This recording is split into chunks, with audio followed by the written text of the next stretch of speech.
इस बीच आपको बता दें कि झारखंड में कोरोना जांच की रफ्तार बढ़ी है। सूबे के 4 सेंटर्स पर रोजाना जांच हो रही है। जितने जांच होंगे उतने मरीज मिलेंगे। लोगों को कोरोना से घबराने की जरूरत नहीं, सरकार जरूरी कदम उठा रही है। सरकार ने अपील किया है, लगातार अपील भी कर रही है सरकार की पैनिक करने की जरूरत नहीं है। सोमवार को 564 सैंपल लिए गए। सोमवार को 4 सेंटर्स में 844 सैंपल की जांच हुई। अब हर दिन जांच की संख्या बढ़ेगी। अब तक सूबे में 9,358 लोगों की जांच हो चुकी है। तो ये तमाम जो अपडेट्स आप तक हम ये पहुंचा रहे हैं, मकसद ये कि लोगों को ये बताया जाए कि जांच की रफ्तार जैसे बढ़ेगी, संक्रमितों का आंकड़ा भी बढ़ेगा, क्योंकि संक्रमण फैल चुका है। अब जांच की रफ्तार बढ़ी है तो संक्रमित मरीजों की संख्या भी सामने आ रही है। ऐसे में लोगों को घबराने की जरूरत नहीं है। हमारे साथ इस वक्त जमशेदपुर से प्रभात जुड़े हुए हैं, उनके पास चलते हैं।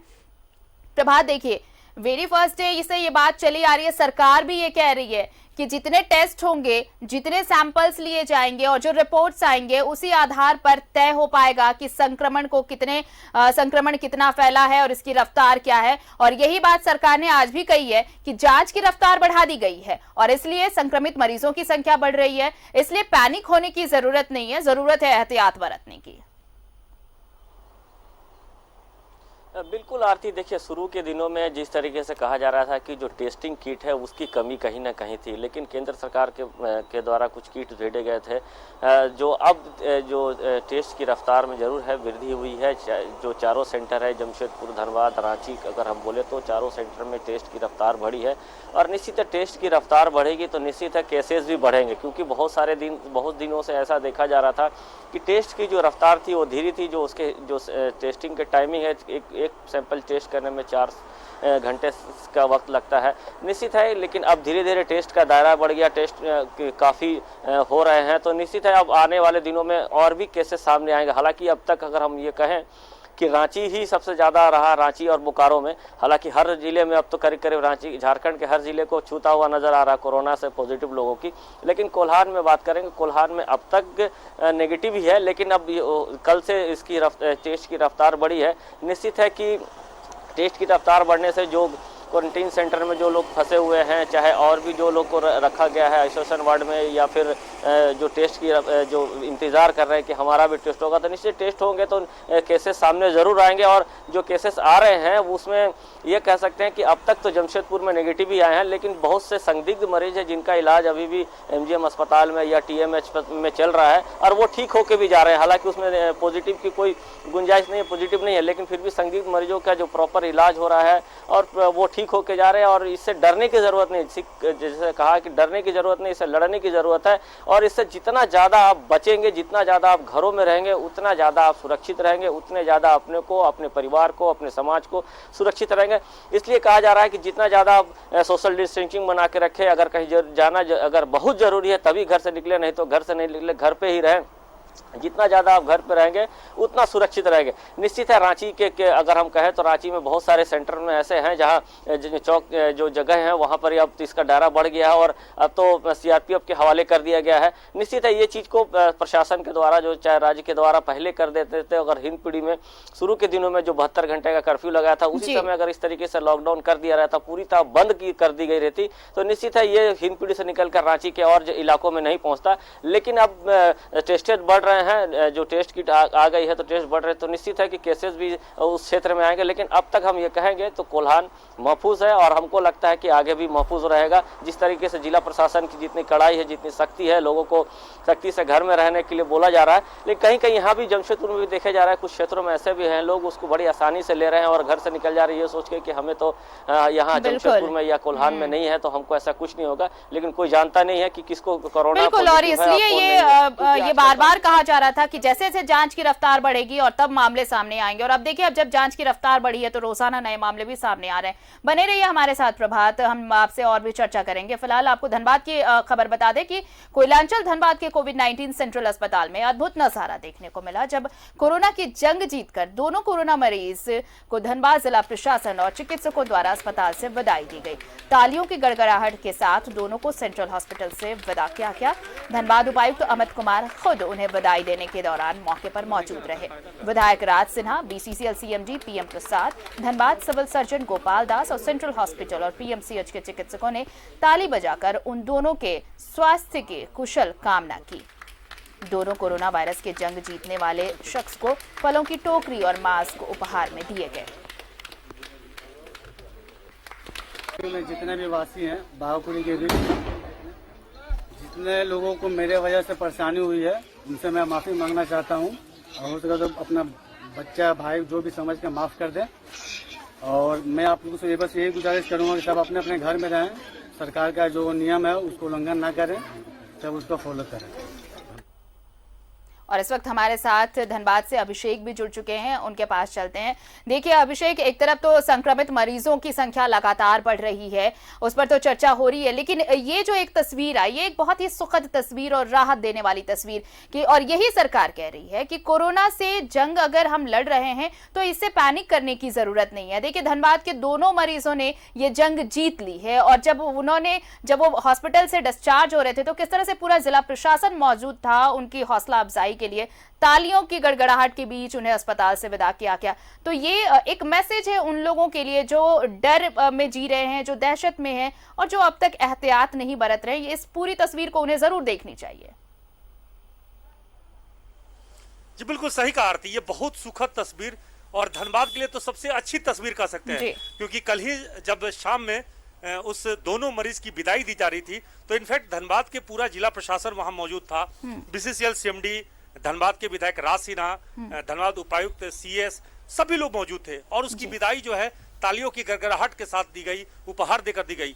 लेकिन ये सुखद खबर के साथ साथ अगर कहें तो धनबाद पुलिस प्रशासन, यहाँ के जनप्रतिनिधि, यहाँ की जनता सभी जो है बधाई के पात्र हैं, जिन्होंने इस मुश्किल घड़ी में सबने एकजुटता दिखाई। आरती देखिए, हम ज्यादा समय नहीं लेते हुए आपको धनबाद के जो झरिया विधायक हैं पूर्णिमा सिंह जी, वो इस वक्त में हमारे बीच मौजूद हैं। चलिए जरा सा सीधे उनसे बातचीत करते हैं, क्योंकि ये भी इस मुश्किल घड़ी में बहुत मेहनत कर रही हैं, काम कर रही हैं। जी पहले तो धनबाद कोरोना फ्री हुआ, इसकी खुशी हम लोग को बहुत ज्यादा है, इस पर आपकी प्रतिक्रिया जानना चाहेंगे।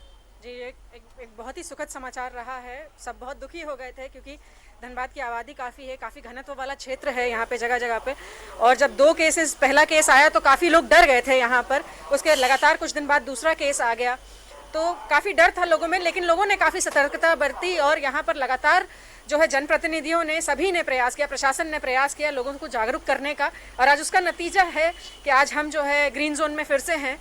लेकिन इसका ये कतई मतलब नहीं है कि हम फिर लापरवाह हो जाएं, इसका मतलब ये है कि हमें और सतर्क रहना है, क्योंकि हम देख चुके हैं वो दोनों ही केसेस आपको धनबाद में जनित नहीं थे, वो बाहर से आए हुए। ये अभी भी खतरा है कि बॉर्डर पर लोग चोरी छिपे घुस जा रहे हैं या हमारे जो पुलिसकर्मी हैं उनको धोखा दे रहे हैं। तो ये जो सतर्कता है, क्योंकि आज जो रांची में स्थिति आई, कल हमारे यहाँ नहीं हो, जैसे वहाँ सीआरपीएफ के हवाले करना पड़ा, तो हम लोग को थोड़ा और ज्यादा कॉशियस रहना पड़ेगा। जी बिल्कुल कॉशियस रहना पड़ेगा, आम जनता को कॉशियस रहना पड़ेगा, ज़्यादा से ज़्यादा सिर्फ काम के लिए घर से बाहर निकलना पड़ेगा, और प्रशासन पूरी मुस्तैदी के साथ लगातार मेरी बात होती रहती है इस मामले में, और वो पूरा प्रयास कर रहे हैं कि कोई भी जो है ऐसे घुस ना आए। उसके बावजूद भी कई होता है कि ग्रामीण क्षेत्रों से लोग इतने रास्ते हैं कि आ ही जाते हैं, तो अगर जब भी हमें पता चलता है तो उन्हें हम सीधे जांच के लिए भेजते हैं। ऐसा हुआ कि फिलहाल चेन्नई से चल के 70 लोग झारखंड आए, जिसमें से एक मेरी विधानसभा का भी एक लड़का था जो रात को 9 बजे पहुंचा, और उसको बेचारे को एक फील्ड में बिठाया गया था, तो उसको रात को हमने एम्बुलेंस भेज के उसे पीएमसीएच जो है क्वारंटाइन में भेजा। फिर उसको नहीं, एक चीज और भी है कि आज के समय में सब लोग एकजुटता, चाहे प्रधानमंत्री के आह्वान पर मुख्यमंत्री हेमंत जी की बात हो, सब लोगों ने अपनी करबद्धता दिखाई, और झारखंड सरकार के कामकाज को आप किस रूप में देख रहे हैं? जी सभी ने जो कर्मबद्धता है इसके लिए दिखाई है, तभी आज हम इस मुकाम पे हैं कि जहां बाकी देशों में 5 लाख से ज़्यादा लोग जूझ रहे हैं इस बीमारी से, वहां हमारे देश में आज 25,000 है। अगर हम समय पे शायद कर्मबद्धता ना दिखाते, ना राज्य सरकार ना केंद्र सरकार, तो आज हम भी बहुत बड़ी परेशानी में। झरिया की क्या स्थिति है वर्तमान में? वहाँ पे अभी सैनिटाइजेशन का काम हो रहा है, राहत वगैरह मिल रहा है लोगों को, जनता को भोजन वगैरह, कोई संकट? जी जी जी, झरिया में सरकारी केंद्र, दाल भात केंद्र बहुत सारे खुल गए हैं। उसके बाद स्वयंसेवी संस्थाएं हैं, हम सब मिलकर बहुत सारा, अभी मैं झरिया से ही आ रही हूँ और वहाँ लगभग 200 राशन किट का वितरण करके आ रहे हैं। तो हर जगह जो साधारण आदमी हो या कोई बड़ा व्यक्ति हो, हर व्यक्ति और सरकार हमारी विशेषकर प्रयास कर रही है कि कोई भी व्यक्ति भूखा ना रहे। निगम ठीक काम कर रही है? अभी निगम प्रयासरत है, लेकिन बेहतर कर सकते हैं। पीएमसीएच में अभी भी जांच की संख्या पहले से बेहतर हुई है, लेकिन पीएमसीएच की हालत अब महसूस की जा रही है कि सरकारी व्यवस्था बेहतर करने की जरूरत है, चाहे वो पीएससी सीएससी हो और चाहे धनबाद का पीएमसीएच। निश्चित तौर पर जो है पहले लैप्स रहा है विशेषकर स्वास्थ्य सेवाओं में, और जिसका खामियाजा हम कहीं ना कहीं भुगत रहे हैं। लेकिन फिर भी आपको 10 दिन के अंदर यहाँ पर लैब का स्थापन करना और उनको जो मानक है उन पर जो है इनको खरा उतरना, उसके बाद लैब की शुरुआत करना, ये अपने आप में एक बहुत बड़ा चैलेंज था। जिसके बाद आईसीएमआर से इसका सर्टिफिकेशन लेना, उसके करने के बाद 10 दिन के भीतर इस लैब को शुरू करके आज जांच को सुचारू रूप से चलाना, ये एक जो है आप बोलिए कि एक चैलेंज लिया था हमारी सरकार ने, और उस पर एकदम बहुत खरा उतरे हैं वो लोग। जी, अभी भी कुछ लोग जो हैं इस मामले में संक्रमण का खतरा है तो सब पक्ष और विपक्ष को पीछे छोड़ के सबको मिलकर काम करना चाहिए, लेकिन कुछ लोग अभी भी राजनीति से बाज नहीं आ रहे हैं। जी, राजनीति करने वाले तो हमेशा करते ही आएंगे, और वो लोग सिर्फ बोल सकते हैं, कर सकते हैं, करने वाले, काम करने वाले अपना कार्य करते हैं, और जिसका आपके पास नतीजा आज सामने है कि आज हम लोग ग्रीन जोन में हैं। तो ये थी, देखिए पूर्णिमा सिंह जी झरिया विधायक हैं और इन्होंने बताया कि इस वक्त में राजनीति करने का वक्त नहीं है। और देखिए धनबाद के लिए अच्छी खबर यह है कि पीएमसीएच में तीसरी मशीन आ गई है कोविड-19 की जांच के लिए, और संख्या भी प्रतिदिन हमारी संख्या भी बढ़ती जा रही है। अब हमारे यहाँ जो है पहले मात्र 100 जांच हो पाते थे, 150 जांच हो पाते थे, कल जो इनफैक्ट 300 से ज्यादा जांच हुए हैं। तो आप अंदाजा करिए कि इस वक्त में रांची रिम्स के बाद सबसे ज्यादा जांच जो है धनबाद पीएमसीएच में हो रही है, और 300 से ज्यादा यह आंकड़ा, मतलब ये तीसरी मशीन अगर शुरू हो जाएगी तो हम 400 प्रतिदिन जांच कर पाएंगे। तो जाहिर है कि जब ज्यादा जांच करेंगे तो संक्रमण का खतरा भी हमारा टल जाएगा, क्योंकि तब रिपोर्ट हमारे पास ज्यादा होंगे और तब हम सही ढंग से पता कर पाएंगे। बिल्कुल, और ये जो सवाल है, देखिए राज्य सरकार यही कह रही है कि अब जांच का दायरा बढ़ गया है, इसलिए संक्रमित जो मरीज हैं वो सामने आ रहे हैं, अब मामले सामने आ रहे हैं, इसलिए सामने आ रहे हैं क्योंकि जांच का दायरा बढ़ा है। और जहां कल देखिए कल 844 जांच किए गए थे, टेस्ट हुए थे, अब रोजाना 1200 से 1400 टेस्ट होंगे। प्रभात देखिए किस तरह से ग्रीन जोन में तब्दील हो गया धनबाद। 2 पेशेंट मिले थे, अब दोनों रिकवर कर चुके हैं, कोरोना की जंग जीत चुके हैं। और यही चीज बार बार सरकार कह रही है कि पैनिक करने की जरूरत नहीं है, पैनिक अगर करते हैं तो फिर इसका गलत असर होगा। जरूरत यह है कि हम एहतियात बरतें, और जांच का अब दायरा बढ़ा है तो संक्रमण तो लोग सामने आएंगे ही, और ये बेहतर ही है, लोग सामने आएंगे तो ये संभव हो सकेगा कि इलाज करा पाए, उन्हें आइसोलेट कर पाए और दूसरों को संक्रमण से बचा पाए। बिल्कुल, आप देखिए जमशेदपुर के अगर जिला प्रशासन की बात करें तो जिला प्रशासन ने एक तरफ ये भी कवायद शुरू कर दी है कि जितने भी मेडिकल दुकान हैं शहर में, जितने भी मेडिकल दुकान खुले हैं वहाँ पे ये भी हिदायत दी गई है मेडिकल दुकानदारों को कि अगर कोई ऐसे व्यक्ति आता है सर्दी खांसी की दवा लेने तो उसकी पूरी आप रिपोर्ट रखें, उसका एड्रेस रखें और उसके नंबर रखें, ताकि ये पता चल पाए कि शहर से कितने लोग इस तरीके से जो सर्दी खांसी या बुखार है उसकी दवा लेके जा रहे हैं। अगर बाद में अगर ऐसा कुछ होता है और तो इसको तुरंत उसको लाकर उसकी इलाज प्रॉपर तरीके से जो कोविड-19 की होती है वो किया जा सकते। ये हिदायत जमशेदपुर प्रशासन के द्वारा दिया गया। ड्रग इंस्पेक्टर ने सारे जो मेडिकल दुकान है उसे इंस्ट्रक्शन दिया है कि अगर ऐसा कोई भी व्यक्ति आता है जो रेगुलर आपसे सर्दी खांसी की दवा लेके जाती है तो उसकी प्रॉपर आपके पास रिकॉर्ड होना चाहिए। अगर रिकॉर्ड नहीं होगा तो आपकी मेडिकल दुकान पर कार्रवाई होगी। तो निश्चित है कहीं ना कहीं प्रशासन जागा है और प्रशासन ये भी कह रहा है कि लोगों को डरने की जरूरत नहीं है। जितना ज्यादा आप सुरक्षित रहेंगे, जितना ज्यादा आप घर पर रहेंगे तब आप बचेंगे। निश्चित है जिस तरीके से जिला प्रशासन जमशेदपुर के मैंने बताया मेडिकल दुकान चाहे चेक नाके हो चाहे हॉस्पिटल्स में हो और जो टीएमएच है, अगर हम ये कहें तो अब जो पहले तो केवल एमजीएम मेडिकल कॉलेज में ही टेस्ट होते थे, अब इसकी टेस्टेड है जो टीएमएच में भी शुरू हो गई है।